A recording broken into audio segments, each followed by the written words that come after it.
Good morning, class 7. How are you, students? I hope you all are doing well. So, let's begin chapter 5 of your honeycomb book, and this is quality. So, before we read, can a shoemaker be called an artist? यहाँ पे बताया गया है, क्या एक shoemaker को हम artist कह सकते हैं? Yes. If he has the same skill and pride in his trade as any other artist, अगर उसमें सेम स्किल है या उसका प्राइड है कि वो इतने प्राइड के साथ अपने काम को करता है तो उसे हम आर्टिस्ट कह सकते हैं. And the same respect for it too, और उसके लिए अगर सेम रिस्पेक्ट है उसको अपने काम के लिए. Mister Gessler a German shoemaker. Mister Gessler यहाँ पे कौन है? एक जर्मन शू मेकर है. सेटल्ड इन लंदन, जो लंदन में सेटल है. Is a perfect artist. वो क्या है? एक परफेक्ट आर्टिस्ट है. Read this story to see how he devotes his life to his art. चलो ये स्टोरी पढ़ते हैं, हम कैसे देखते हैं कि उसने इस आर्ट में अपनी लाइफ को कैसे डिवोट कर दिया, मतलब पूरी तरह समर्पित कर दिया. तो यहाँ पे जर्मन शू मेकर की स्टोरी है, मिस्टर गैसलर की, जो लंदन में सेटल्ड है और उन्होंने अपना इसको, वो परफेक्ट आर्टिस्ट है शूज़ बनाने में. So let's begin. Chapter name is quality. I knew him from the days of my extreme youth. मैं उनको कब से जानता था? जब मैं बहुत यूथ था, मतलब बहुत जब यंग था तब से मैं उनको जानता. Because he made my father's boots. क्योंकि उन्होंने मेरे फादर के बूट्स बनाए थे.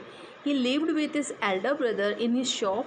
वह अपने बड़े भाई के साथ एक शॉप में रहते थे. Which was in a small by street in a fashionable part of the London. जो कि लंदन के एक फैशनेबल पार्ट में, मतलब जो बहुत ही फैशनेबल एक पार्ट है लंदन का, वहाँ की एक स्ट्रीट में उनकी एक छोटी सी शॉप है. The shop had a certain quite distinction. जो शॉप है वहाँ पे निश्चित ही कुछ डिस्टिंक्शन मीन्स होता है, डिफरेंसेस हैं.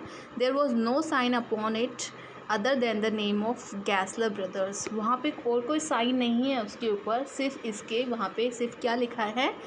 गैसलर brothers. And in the window a few pairs of boots. और वहाँ पे विंडो पे कुछ बूट्स के पेयर भी हैं. He made only what was ordered and what he made never fail to fit. वो सिर्फ वही बनाते थे जो उनको ऑर्डर किया जाता था, और उनके बनाए हुए जूते कभी फ़िट होने में फ़ेल नहीं होते थे. मीन्स जो भी उनको फिटिंग के लिए ऑर्डर देता था वो हमेशा सबको फिट आते थे. To make boots such boots as he made. जैसे वो बूट्स बनाते थे. Seen to me then. मुझे तब भी ऐसा लगता था. And still seems to me. और मुझे तब अभी भी ऐसा लगता है. Mysterious and wonderful. कि ये बहुत ही मिस्टीरियस भी है और वंडरफुल भी है. जिस तरह के वो शूज़ बनाते थे तो वो मुझे तब भी ऐसा लगता था और अब भी ऐसा लगता है कि this is a very wonderful and mysterious thing. Now I remember well my शाई रिमार्क वन डे. मुझे अच्छे से याद है मेरा एक शाई रिमार्क जब मैं बहुत शर्मा रहा था. One day while stretching out to him my youthful foot. जब मैं उनके सामने मेरे यूथफुल जो यंग पैरों को लेकर मैं फैला रहा था. Isn't it awfully hard to do. क्या ये तुम्हारे लिए बहुत ही भयानक नहीं है काम करना, mister Gessler? And is answer given with a sudden smile. और उन्होंने कैसे आंसर दिया? बहुत ही एक सडन स्माइल के साथ. From out of the redness of his beard. I will it is an art. So उसने कैसे आंसर दिया? बहुत ही सडन स्माइल के साथ, जो उनकी रेड बियर्ड से निकली थी. एंड उन्होंने कहा ये एक आर्ट है. वो जर्मन एक्सेंट में उन्होंने बोला.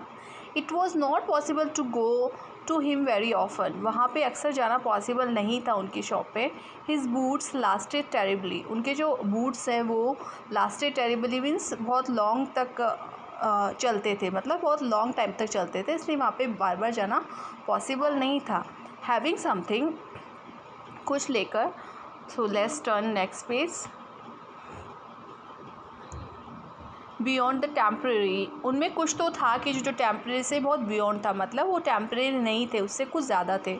सम essence of boot stitched into them. ऐसा लगता था कि बूट के सारा सार उनमें स्टिच कर दिया गया हो, सिल दिया गया हो.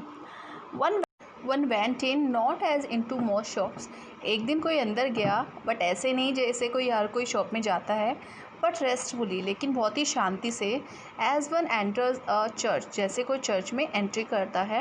And sitting on the single wooden chair. और वहाँ पे जाके वो सिंगल वुडन चेयर पे बैठ गया. वेटेड. उसने वेट किया. गटरल साउंड. एक बहुत ही गले से जैसे आवाज़ आती है हर्ष की, वैसा साउंड आया. And the tip-tap of his slippers beating the narrow wooden chairs, and he would stand before one without coat. Tap of slippers मतलब उससे स्लीपर्स के टिप टैप की आवाज़ आ रही थी, beating the narrow wooden chairs, जो उनकी वहाँ पे नैरो वुडन स्टेयर्स थी, स्टेयर्स जो सकड़ी सीढ़ियाँ थी उनको जैसे बीट कर रही थी। And he would stand before one without coat, और वह उसके सामने बिना कोट के खड़ा हो गया। अ लिटिल पैंट, थोड़ा सा झुका हुआ, इन लेदर एप्रन, और उसने लेदर एप्रन बांधा हुआ था, विथ स्लीव्स टर्न बैक, और उसकी स्लीव्स थी वो ऊपर चढ़ी हुई थी।